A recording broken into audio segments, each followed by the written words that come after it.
other things. And other things.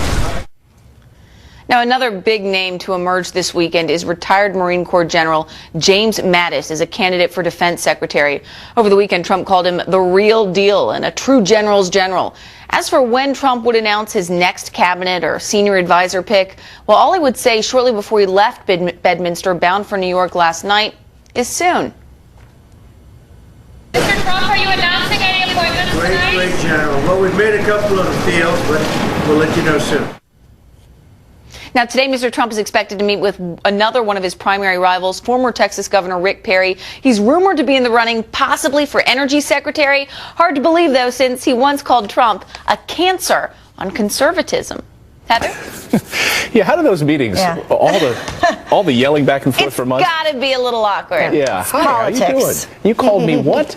Nice to see you this morning, Kristen. Thanks. Thanks, Kristen. Well, President Obama returning home overnight from his final trip overseas, closing out his farewell tour in Peru. The president giving the world a glimpse of his life after the White House, saying he will step aside quietly, but admits there is a limit to his silence. He says if President-elect Trump breaches certain values or ideals. I think that it's necessary or helpful for me to defend those ideals. Then I'll examine it when it comes. The president also meeting face-to-face with his Russian President Vladimir Putin and encouraging him to end the Ukrainian conflict. The rare conversation lasting just 4 minutes. Wow. Short conversation there. Well, now to extreme weather for you. The Northeast feeling its first deep freeze of the season with temperatures plunging into the 20s. The cold front bringing snow and wind gusts up to 50 miles per hour. Yeah, senior meteorologist Janice Dean here with what we can expect today. So Janice woke up to, rooftops covered in snow after 60-degree weather the day before.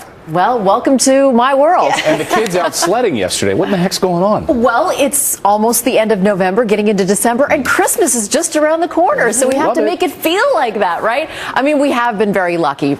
We've been really lucky. 20 to 30 degrees above average. Well, look at the map right now. Tampa, 46 for you. Temperature drop of about 20 degrees across Florida. 23 in Minneapolis, 24 in Chicago. And with those winds howling, we have a wind chill factor as well. So looking at the past 24 hours, there's our storm system that brought some snow across the Northeast, kind of lingering over the eastern Great Lakes up towards New England. So we're going to watch that. As far as forecast snowfall goes, the eastern Great Lakes, that's where we're going to see the heaviest snowfall up towards New England, but otherwise a clear, blustery day for the Northeast. We are watching travel troubles this week, Tuesday and Wednesday. Of course, the biggest travel week of the year as this area of low pressure moves up towards the Midwest and the Great Lakes, spreading rain and snow, and we actually could potentially see severe weather. So this is the system we're going to watch heading into tomorrow, Wednesday, and Turkey Day. We actually might have rain on the Thanksgiving Day parade. I'm sorry. I'll see what I can do.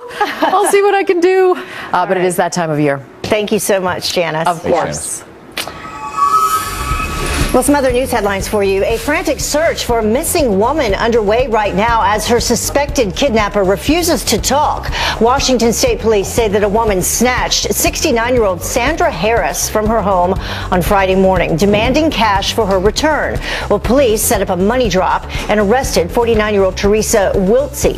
But she's refusing to help them find Harris. Investigators say that the women know each other somehow, but they're not related. And new overnight tensions reach a boiling point as police and protesters clash over the Dakota Access Pipeline. Hundreds of people setting fires and trying to push past police barricades. Demonstrators fear a leak in the pipeline could contaminate the area's water supply. North Dakota police forced to use water cannons,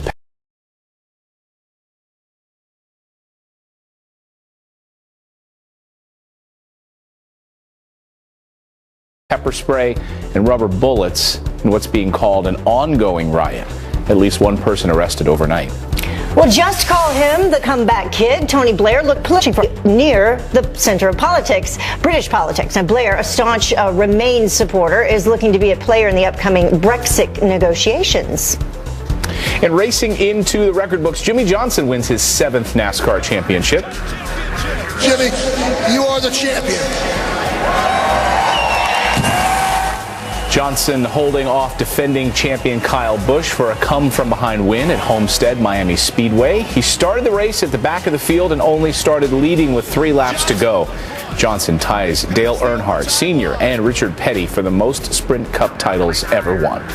You a NASCAR fan? I used to race around my neighborhood on my Really? bikes pretending that I was, back in the day. I used to work with NASCAR for a little bit. Sure did. So congratulations to him. At the time now is 9 minutes after the top of the hour. Just in time for the holiday rush, a popular toy is pulled from the shelves because it can explode. Yeah, you don't want that on Christmas morning. And then he was booed and then lectured after showing up at the Broadway show Hamilton.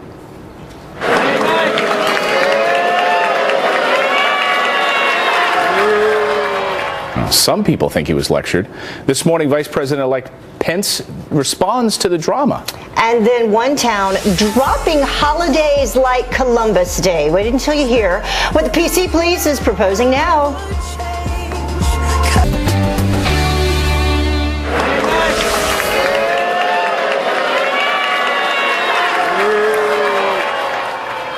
Well, Vice President-elect Mike Pence was booed and cheered at the same time the other night when he went to see the Broadway show Hamilton with his family. But President-elect Donald Trump isn't putting up with it, tweeting this the other day. The cast and producers of Hamilton, which I hear is highly overrated, should immediately apologize to VP-elect Mike Pence for their terrible behavior.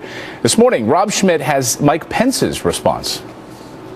On Friday night, Mr. Pence attended Hamilton with his daughter and other family members, and as the show was ending and Pence and family were leaving, the actor playing Aaron Burr read a prepared note singling out the vice president-elect. We are the diverse America who are alarmed and anxious that your new administration will not protect us, our planet, our children, our parents, or defend us and uphold our inalienable rights, sir. But we truly hope that this show has inspired you to uphold our American values and to work on behalf of all of us. On Fox News Sunday, Mr. Pence joined Chris Wallace and downplayed what happened. I know this is a very disappointing time for people that did not see their candidate win in this national election. I know this is a very anxious time for some people, and I just want to reassure people that what President-elect Donald Trump said on election night, he absolutely meant from the bottom of his heart. He is preparing to be the president of all of the people of the United States of America. After Mr. Trump tweeted calling the move harassment and calling the cast rude, the actor in question, Brandon Dixon, who plays Aaron Burr, responded by tweeting, "Conversation is not harassment, sir, and I appreciate Mike Pence for stopping to listen." Mr. Trump is not the only one upset over Friday's theater confrontation. Even a member of Bruce Springsteen's E Street Band, guitarist Steven Van Zandt, got on Twitter and said it's inappropriate to call out an audience member and embarrass him from the stage. That's interesting because Springsteen actually campaigned hard for Hillary Clinton, joining her on stage, and is a very outspoken critic of Donald Trump's. Reporting here in the newsroom, Rob Schmidt, Fox News.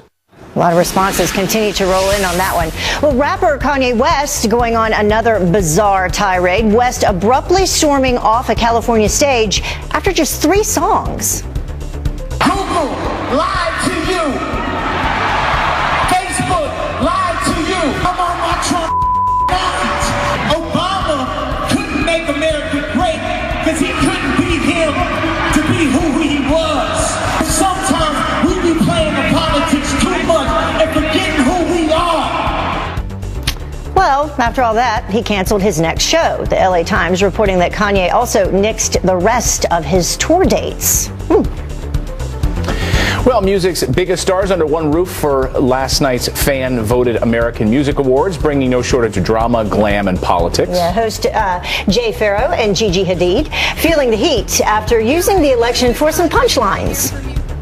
Tonight, we find out who you chose to win. Tonight, we do not have to deal with the Electoral College. I love my husband, President Barack Obama. I love Uptown Funk. It was all totally about me. It was originally called Uptown Trump. I'm gonna funk this country up bigly. Green Day then taking the stage with a political message of their own.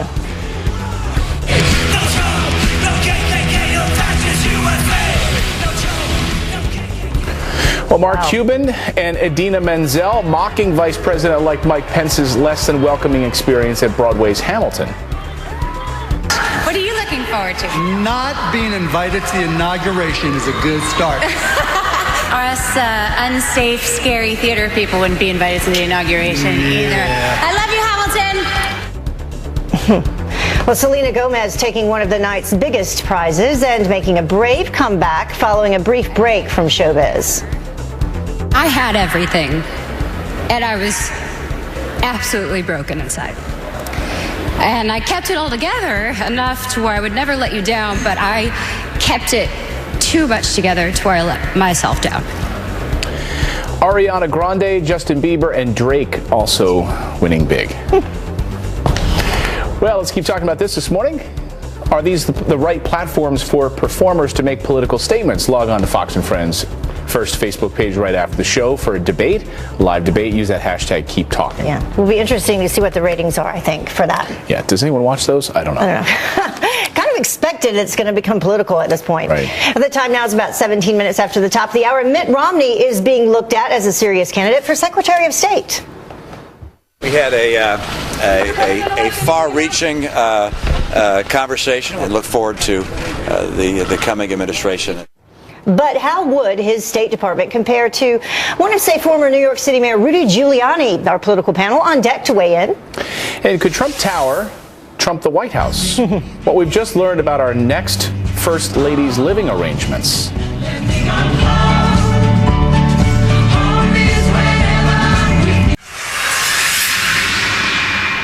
Welcome back. After a marathon weekend of meetings, President-elect Donald Trump preparing to fill his cabinet and team. Retired General James Mattis, Mitt Romney, and Steve Mnuchin all said to be eyed for some top roles. So how would all of this play out? Joining us now, Democratic strategist Chuck Rocha and Washington Examiner political reporter Gabby Morangello. Thank you so much for joining us this morning. Nice to have you both with us. Morning, Heather. Thank you. So let's go through this one by one. Let's begin with General James Mattis, and I'll get your response first, Gabby. So what do you think about him in that role? He's being looked at as possibly running for the Department of Defense.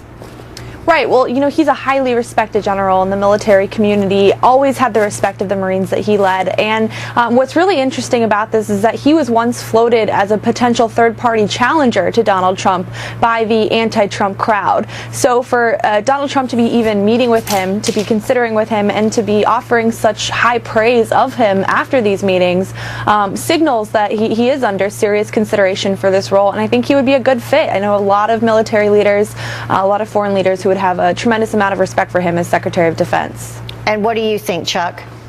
I think that when you start talking about the military, there's the main difference in the views or their likelihood to maybe want to go to war or national security views and the different views that go in there. I think they all love their country. I think they've all served their country. My God, this man has served his country for 44 years. And the people that you see complaining would be the people kind of in that military installation on the left side of it, thinking about the different views that may be there. But I think that it's interesting that he's having people in who may not agree with fully, which says a lot.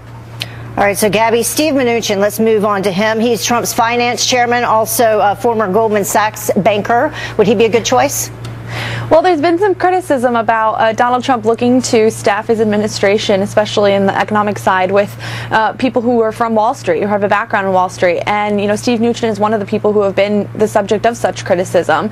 So I would be curious to see what the reaction would be there if he does choose to. But he's been a Trump loyalist all along. And what we've seen from Donald Trump so far with the two appointments that he's made, Jeff Sessions and Michael Flynn as his national security advisor, seems to suggest that he is interested in giving these roles to people who are close to him and who have been loyal to him throughout the campaign. And Chuck, your insight.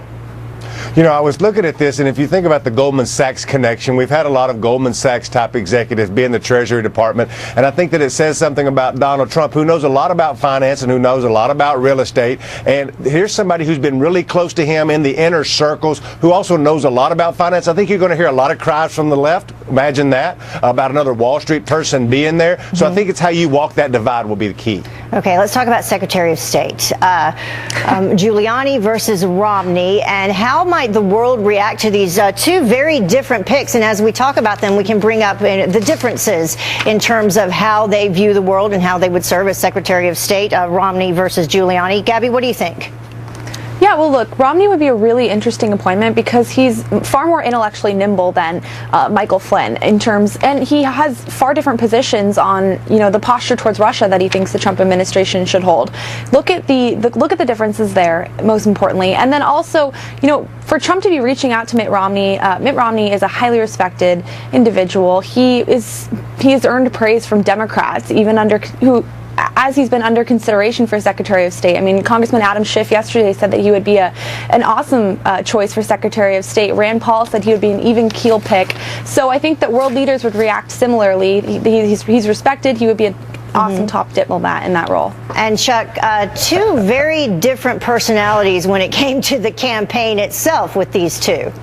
Old Romney's like Cool Hand Luke, and Rudy comes riding into town on his horse shooting up his gun. Look, when you get to be the president, you get to pick whoever you want. There's much differences between these two, and Democrats are going to raise opposition, but this is how the game is played. He's going to get to pick Republicans, two different styles of Republican. I worked for Bernie Sanders. If he'd have been elected, I'd have been the Secretary of Agriculture because I'm the only liberal who knows how to drive a tractor. That's just how the game is played. I don't know. Let us know. You're a liberal if you know how to drive a tractor. Let Chuck know on Twitter. All right. Thank you both for joining us. I appreciate it this morning. Chuck and Gabby, thank you. Thank you. Thank you.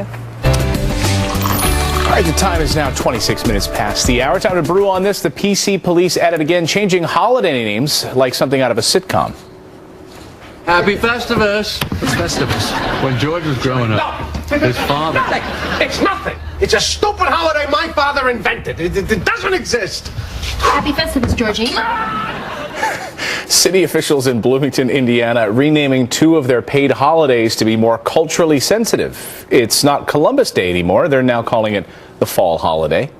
And say goodbye to Good Friday and say hello to Spring Holiday. The new names taking effect next year. Bloomington is a traditionally liberal area, but the town is receiving backlash for the new holiday names. We want to know what you think about it. Is this really more inclusive or just an example of PC culture gone too far? You can weigh in and debate it. Send it your comments on our Facebook, Twitter, or send them as an email, which is like the old form of communication, email, to Fox and Friends First at foxnews.com. Spring holiday. Interesting. Well, the time now is 27 minutes after the top of the hour, and Donald Trump's cabinet picks could face some pushback from Congress. Anybody he picks is going to be controversial on the left, unless he picks people who are totally controversial to his own base. How a rule change from Harry Reid could actually end up helping the president-elect.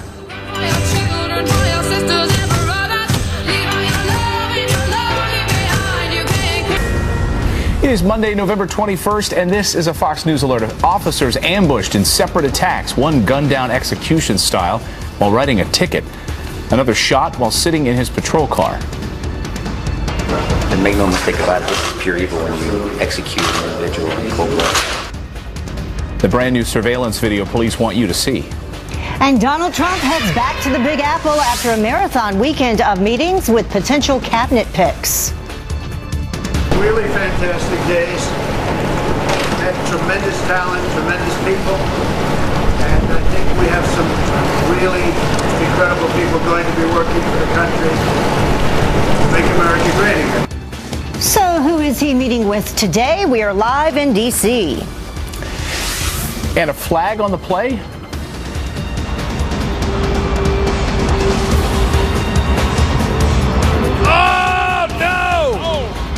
Oh, ouch. Oh, poor guy. It's not the quarterback that got sacked on the field, but the tech crew. Fox and Friends First continues right now.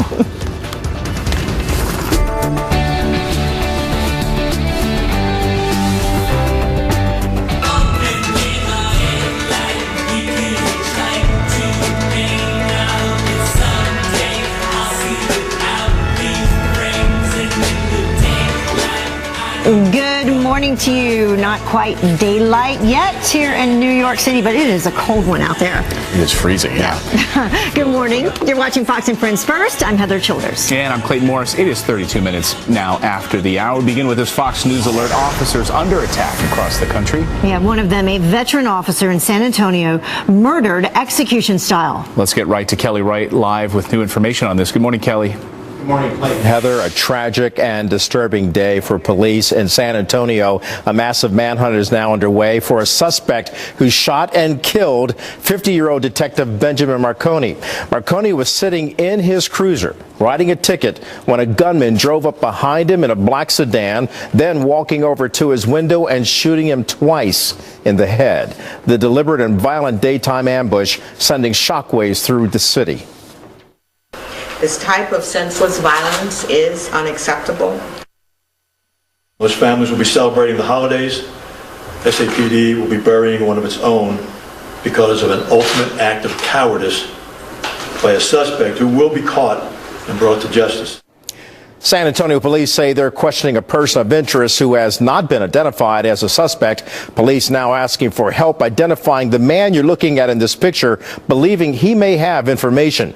And then in St. Louis, a veteran police sergeant targeted while sitting in traffic, a car pulling alongside his marked patrol cruiser, shooting the sergeant twice in the face. Severely wounded, he still managed to call for help. And hours later, the suspected gunman was tracked down and killed in a shootout with other officers. This officer was not involved in a traffic stop. This officer was not trying to pull this car over. This officer was driving down the road and was ambushed. The St. Louis sergeant, I should say, is in critical condition but is expected to survive. Two other officers also shot overnight, one in Sanibel, Florida, and the other in Gladstone, Missouri, just outside of Kansas City. Well, they were both shot during traffic stops as well, and they're expected to survive also. Clayton. All right, thanks, Kelly. Well, President-elect Donald Trump's transition team heading back to New York City today, looking to fill those coveted cabinet positions. Mr. Trump packing his schedule with interviews. As we could learn, he could call on some former rivals to serve. Kristen Fisher live in the nation's capital with some of these potential picks. Good morning, Kristen. Morning, Clayton. Well, today Mr. Trump is expected to meet with someone who once called him a cancer on conservatism, former Texas Governor Rick Perry, who's rumored to be in the running for energy secretary. And then over the weekend, the president-elect met with someone who once called him a fraud, Mitt Romney, who's being considered for Secretary of State. So Trump seems to be at least really trying to consider people outside of his inner circle. Saturday, Romney kicked off a parade of potential cabinet members and senior advisors who came to Trump's private golf club in Bedminster, New Jersey, to meet with the president-elect. Now, another big name to emerge this weekend is retired Marine Corps General James Mattis as a candidate for defense secretary. Trump called him the real deal and a true general's general after meeting with him. And listen to how Vice President-elect Mike Pence characterized the two frontrunners for defense secretary and secretary of state. To have someone like General Mattis to sit before us yesterday, someone with a legendary military career, and to be able to talk to him about the challenges facing America and our national security. And I can tell you that the president-elect was very grateful that Governor Mitt Romney came in. As for Mr. Trump, he left Bedminster last night for New York, encouraged by 2 days of nonstop meetings. Really fantastic days. Tremendous talent, tremendous people, and I think we have some really incredible people going to be working for the country to make America great again. As for when Mr. Trump would announce his next cabinet or senior advisor pick, all he would say is soon. It could certainly happen today, though, Heather and Clayton. We certainly know he'll do it on his time. Keep us in suspense. Yeah. Thanks. Thank you, Kristen. Well, President-elect Donald Trump's cabinet picks already receiving backlash from liberals, but former Speaker of the House Newt Gingrich still thinks that they can be confirmed. Anybody he picks is going to be controversial on the left, unless he picks people who are totally controversial to his own base. And so I think that he has got to get in the rhythm of getting people through. I think Mitch McConnell can do it. I think it'll take some work. Well, it turns out Senate Minority Leader Harry Reid and the Democrats did some of that work already. It's all thanks to a rule that Reid pushed through in 2013. It's called the nuclear option. It means that you just need a simple majority of 51 to push through any presidential nomination, excluding Supreme Court justices. And Trump Tower will trump the White House for the future First Lady and her son, at least for now. The White House. Trump and Barron, when will they move to the White House? Very soon, right after you finish the school. President-elect Donald Trump confirming that Melania and Barron will stay at their New York City penthouse until the summer. Well, now Now to some extreme weather. The Northeast feeling its first deep freeze of the season, with temperatures plunging into the 20s. The cold front bringing snow and wind gusts of up to 50 miles per hour. Senior meteorologist Janice Dean in the Weather Center with what we can expect today. Janice, I live way up in the top of a tower, and I was swaying all weekend. Yeah, 50 mile per hour gusts of wind, and that's why we have wind chills, eye-opening wind chills of single digits in teens and 20s across the Great Lakes, the Midwest, and the Northeast. This system is going to kind of linger, bringing measurable snow to the eastern Great Lakes and colder, or at least cooler than what we've expected, seen over the last couple of weeks with temperatures in the 30s. Now, Tuesday, Wednesday, a new storm system comes out of the Rockies and brings us a mix of rain and snow and perhaps even severe weather. So this is going to mean travel troubles tomorrow and Wednesday, and then eventually moving into the Northeast. So here are your travel delays, we think, across the Midwest, Ohio River Valley, not bad across the Northeast, another storm system into the West, and then that system is going to move into the Northeast on Thursday. So we will keep you posted and make sure everyone knows what they're doing and where they're going and how they're going to get there. Back to you, Heather and Clayton. All right, thanks, Janice. Okay. It's 39 minutes now past the hour. President-elect Trump's wall isn't built just yet. Now border crossings are at crisis levels. So what the surge is forcing agents to do? And students asked to protect the president-elect, but their public university, or by their public university. The apology this morning. And does your iPhone have a bad battery? How you could get a quick replacement. We'll tell you how. Public University apologizing this morning after telling students to protest President-elect Trump. The University of New Hampshire's Women's Studies program posted company to write my name on a drink just because I want Trump. I already spoke with corporate office. Corporate office said I can have any drink I want with any name I want on it. And you're refusing to do that. Is that correct? Is that correct, Brian? Yeah, we're calling the cops. You're welcome. You can call the cops. Mr. Trump's supporters now asking baristas to write his name on their coffee cups to let the company know that they're unhappy customers. But Starbucks says writing names on cups is a fun ritual and not a requirement for their stores. Well, they spell my name wrong all the time. Yeah. Well, now to a Fox Business alert. A popular toy pulled from store shelves just days before Black Friday because it can burst into flames. Cheryl Casoni from our sister network, Fox Business, here with what every parent needs to know. Good morning, Cheryl. Good morning, guys. And how this was discovered is the more fascinating part of the story. Two grandparents in Washington State bought this truck, the Tonka truck, for their grandfather. They put it in their own truck, and on the drive home, it caught fire. Now, the fireman himself actually put it out. There are some pictures. Once turn around and go back to Toys R Us, it caught fire a second time. Needless to say, Toys R Us recalling this toy. Yeah, you don't want your toys under the tree exploding on Christmas morning. Yeah. Batteries from Apple on their older phone, the iPhone 6S. What's going on here? Well, a lot of folks were complaining about the phone just shutting down, and so they were replacing the batteries. Well, now they've realized this is a bigger issue for this particular model of the iPhone, the 6S. As you mentioned, it's only those that were manufactured between September and October of 2015. But now Apple, in a very rare move, this doesn't really happen to them very often, says that they will replace that battery or give you a refund if you've already had to pay for a replacement battery because people's batteries were just dying and the phone was just shutting down. Lots of problems with batteries and the cell phones. So Walmart hoping that shoppers skip the Black Friday lines? So this is interesting. You know, Walmart.com, they've been seeing an increase in traffic online over the last few Black Fridays. Well, now the company is actually going to start online deals on Black Friday. Forget Cyber Monday, which is still going to be the traditional rush that we're going to see at 12:01 a.m. on Black Friday. They're going to be offering all kinds of deals to online shoppers only, and it's going to be things like televisions, cameras, and a couple of drones as some of the specials that we've seen so far that they're teasing ahead to. So Walmart really trying to change the game and, frankly, to kind of keep the customers coming back. For those in the market for drones. Drones. I'm trying to convince my wife to get one. She said, what do you need that for? That doesn't surprise me that you would do that. It's a geeky toy. Of course I want it. Thanks, Cheryl. Thank you. Well, the time now 6 minutes until the top of the hour, and the hectic Thanksgiving holiday about to get way worse. The brand new trouble at one of America's busiest airports. And goodbye to Good Friday. One town trying to rename holidays because they're culturally insensitive. Your email's pouring in on this one. That's next. Mr. Clean. It is now 2 minutes until the top of the hour. Before we leave the house, here's what's happening for you today. President-elect Donald Trump set to meet with former Texas Governor Rick Perry as he works to round out his cabinet. Mr. Trump's 2016 GOP rival is believed to be in the running for a number of positions.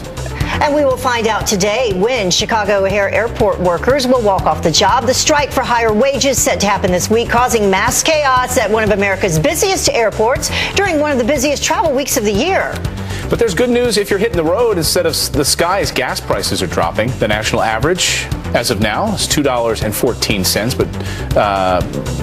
but for some areas, but it's also below $2 in some other areas.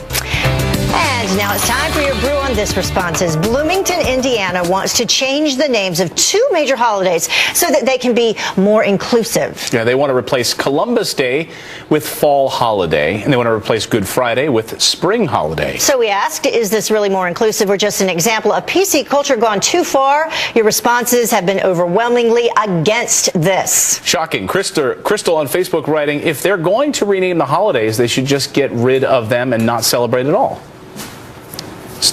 And stupid to change the name, don't want it, don't have any holiday. Yeah, she had a long comment there. And then Daryl tweeting this. This is one of many reasons that we the people voted to drain the swamp. The PC culture is destroying our history. And John on Facebook says, I think any town that wants to change the names of traditional holidays should just not celebrate them. Yeah, there you go. You can keep weighing in this morning and continue this discussion. Let us know what you have to say. Fox and Friends starts right now. Bye. Well, good Monday morning to you and your family. It's Thanksgiving week. It is November 21st, 2016. I'm Ainsley Earhart. We do start with a terrible story this morning. It's a Fox News alert. Police officers are under attack. 4 cops shot across our country in a matter of hours. 2 of them ambushed, and we are live with the latest.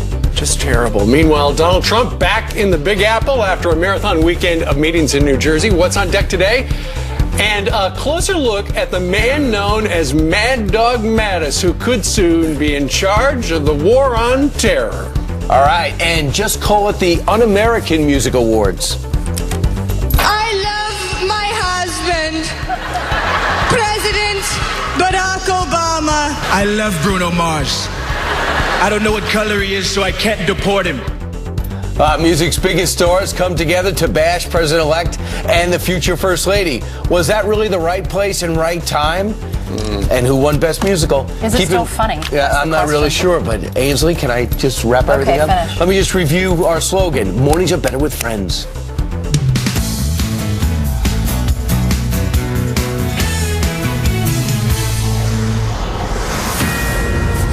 We do want to begin with a Fox News alert. 4 cops have been shot all across our country in a matter of hours. The attacks brutal and deliberate by gunmen who wanted, who just wanted to kill officers. Let's get right to Clayton Morris, who has the very latest for us. Clayton. Good morning, Ainsley. Yeah, absolutely disturbing developments overnight. These attacks happening overnight, starting in San Antonio. Well, look at this. A massive manhunt underway at this hour for the gunman who shot and killed 50-year-old Detective Benjamin Marconi. Marconi was sitting in his cruiser writing a ticket when a man drove up behind him in a black sedan, walked over to his window, then shot him twice in the head in deliberate and violent daytime ambush. There's obviously times in a community's life when evil touches it. And make no mistake about it, this is pure evil when you execute an individual in cold blood. There's no motion behind it. There's no justification for something as evil as this. San Antonio police say they're questioning a person of interest who's not been named a suspect. Police now asking for help identifying the man in this picture, believing he may have some information. And in St. Louis, a veteran police sergeant targeted while sitting in traffic. A car pulling alongside his marked patrol cruiser, shooting him twice in the face. He managed somehow to call for help, 911, and then hours later, the suspected gunman was tracked down and killed in a shootout with other police officers. This officer was a husband. He is a husband. He has 3 children. He was protecting our streets. He was shot twice in the face without provocation. He didn't deserve this. He was targeted because he was a police officer. This tells you how dangerous of a job it is and tells you how much we have to appreciate our police officers. The St. Louis sergeant is in critical condition this morning, but is expected to survive. 2 other officers also shot overnight, one in Sanibel, Florida, and the other in Gladstone, Missouri, just outside of Kansas City. They were both shot during routine traffic stops. they are expected to survive as well this morning. Ainsley, back to you guys. Awful story. Thank you so much, Clayton. It is awful. The chief in San Antonio, where that officer was shot dead in the ambush, he compared it to what happened to those men down in Dallas and also what happened in the past year in Baton Rouge. Even St. Louis, he was clearly targeted. He was shot there because he was in a marked car and he was just a cop being there. So that's what this guy evidently wanted to do. Meanwhile, at 3 minutes after the hour, on a much lighter note, Team Transition, or the transition reality show that we're seeing take place, whether it's Trump Tower or at his golf course, is just fascinating. I remember Muhammad Ali made the weigh-in exciting in boxing. The weigh-in used to be a formality, but he ends up putting on a whole show. Donald Trump has. Well, I'm curious. He would always sit there and mock his opponent and go like this. Poem. Yeah, a little poem. So then all of a sudden the weigh-in became a major event. That's what Donald Trump has done to this process. We get to see the men and the women walk in and out. We were curious last week to find out who's walking in and out of Trump Tower. Now we're curious to see who's walking into his country club. There's the front door, meeting with Rudy Giuliani. He is on the list for possibly becoming the Secretary of State. Absolutely. But so is Mitt Romney, that guy right there. He was seen earlier on Saturday in the taxi line before he got out to Bedminster, which, to orient you, is about 45 minutes directly west of west taxi line at the airport? Yeah, he was out in the taxi line. But he showed up in a car that was clearly not a taxi. Yeah, he was in a white Buick, I believe. Anyway, so it looks like it's down to Rudy and Mitt for Secretary of State.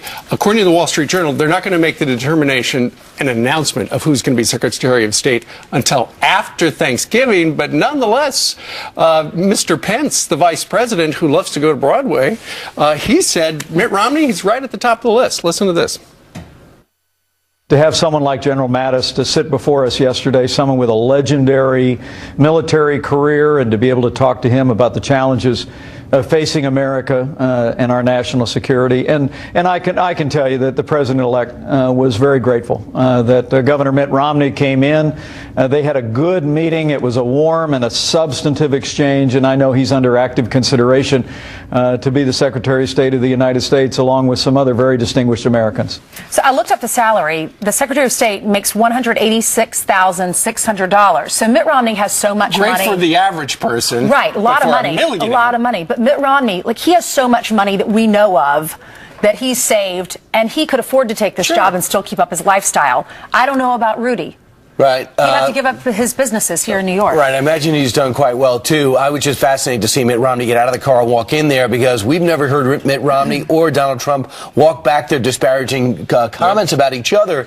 And so much of what Mitt Romney said was flat out amazingly prescient when he talked about that foreign policy debate with Barack Obama, when he said Russia is our #1 geopolitical foe.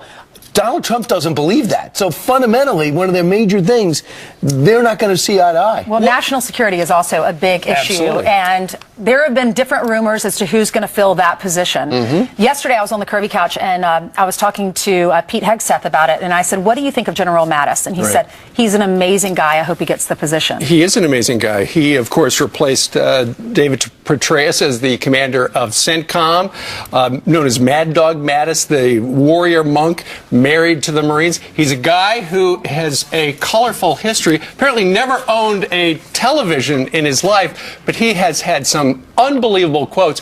We're going to share a couple of them with you just to put into perspective the man who could be our next Secretary of Defense.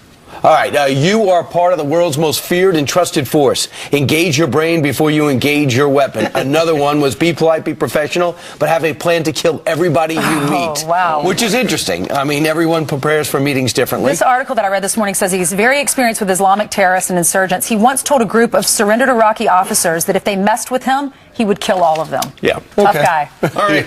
So we'll see. Will he be the next defense secretary? Stand by. In the meantime, last night, the American Music Awards at the micro. No KKK, no fascists, no Trump. Oh, my gosh. Terrific. So that was at the American Music Awards last night at the Microsoft Theater. Some of the comments. Is it funny anymore, though? I mean, really, let's move on. You know what? If you didn't vote for him, you probably thought it was funny. Gigi Hadid, though, she shocked many with that interpretation of Melania Trump. And online, she was savage. People said it was flat out racist the way she did it. We should stop calling everybody racist. It should start right there. They tried for humor. You laughed. You didn't laugh. We could stop everybody calling everybody racist. I think just sing, just model. You know, do what you get paid for. You know, do people really care what these celebrities think anymore? Look at Hillary Clinton. She pulled out all these celebrities, and she didn't win the election. People in middle America, they can't relate to these celebrities and their big salaries and their big mansions and their private planes. Like, America that's not America. We can't relate to that. Well, if it's not the American Music Awards, then it's Hamilton, where, you know, Mike Pence went to a political discussion on Friday night and a musical broke out. We're going to have more on that. We have a debate on that coming up. But first, let's hand it over to Heather, who has some headlines for us. Which we're going to do as a musical. The debate will be sang. Exactly. Can you sing the headlines? We will sing it all. Ainsley and I will do it. You won't want to hear it, but we'll sing it. Good morning to all of you. Hope you had a terrific weekend. We begin right now with some extreme weather that some of you are probably feeling right now.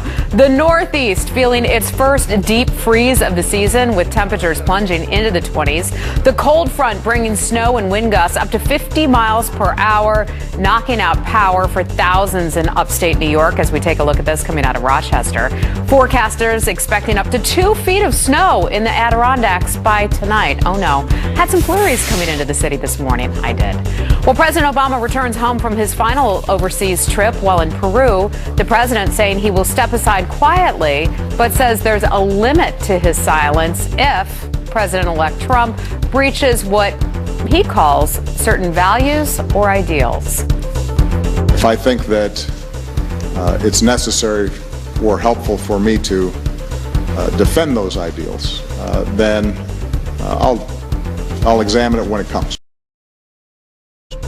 Well, the president also meeting face-to-face with his Russian president, Vladimir Putin, talking about Ukraine. The rare conversation lasting 4 minutes, we're told. New overnight, the Coast Guard makes a daring rescue in bone-chilling water. A fishing boat sinks off the coast of Massachusetts. Rescue teams in boats and helicopters battling high winds and fierce waves, pulling 6 men off that sinking ship. You can see that right there. Investigators believe it began taking on water after it hit a rock. No one, fortunately. Glad you're up. Welcome to Monday. It seems President-elect Donald Trump has whittled down his list, or at least top 2 for Secretary of State.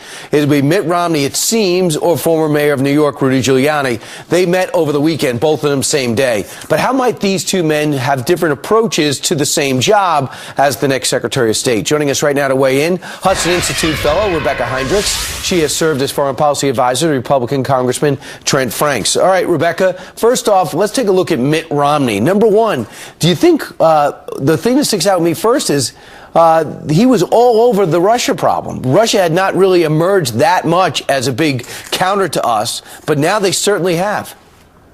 Yeah, Governor Romney, he's on the record. He has been for years, recognizing that the Russians have a national agenda that is in many ways contrary to the United States, what the United States is trying to do in the Middle East, in Eastern Europe. It's a threat to NATO, et cetera. So Mitt Romney is sort of he's the consummate diplomat, too. Many people in the Senate like him from both sides of the aisle. And so, and he sort of has a softer touch. He's more nuanced. He is more careful with his words.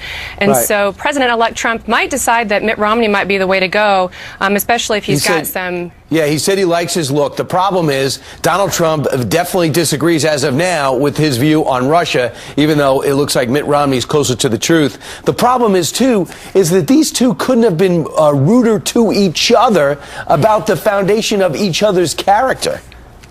That's true, and that makes it interesting as well. I mean, I think that if he went with Governor Romney, he's going to show everybody else that he's not, he doesn't have the thin skin that a lot of the media and a lot of the left try to paint him as sort of petty and sort of having this vendetta against political enemies. I mean, if he went with Mitt Romney, he's saying, no, I went with somebody who I think is going to be the best for the country. But it's true, he's got to represent Donald Trump's policies, and he says he doesn't agree with them. Rudy Giuliani has got an aggressive worldview, but very similar to Donald Trump, correct? Much more similar, yes, that's right. In one way in which they both hate the Iran deal, and they both, and one was against the Iraq War, and one was for the Iraq War. Of course, Rudy is still for it. Yeah, Rudy Giuliani, I mean, he has said that his foreign policy priority is going to be fighting ISIS. He's critical of the Iran deal. Of course, Governor Romney was critical of the Iran deal as well. But he's going to be a tougher nut, I think, to crack getting through the Senate because of some of his foreign ties. So that's going to be a harder process. That might be interesting. And you can't forget about Ambassador Bolton and Governor Nikki Haley are also in contention. Rebecca Heinrichs, thanks so much. Thank you. All right, coming up straight ahead, flying around the holidays, well, it's already a nightmare, and it's about to get a whole lot worse starting today. And President-elect Donald Trump demanding an apology from the entire cast of Hamilton. We, sir, we are the diverse America who are alarmed and anxious that your new administration will not protect us. Our planet. Should the cast apologize? We'll debate it and sing about it. Think of what I'm saying.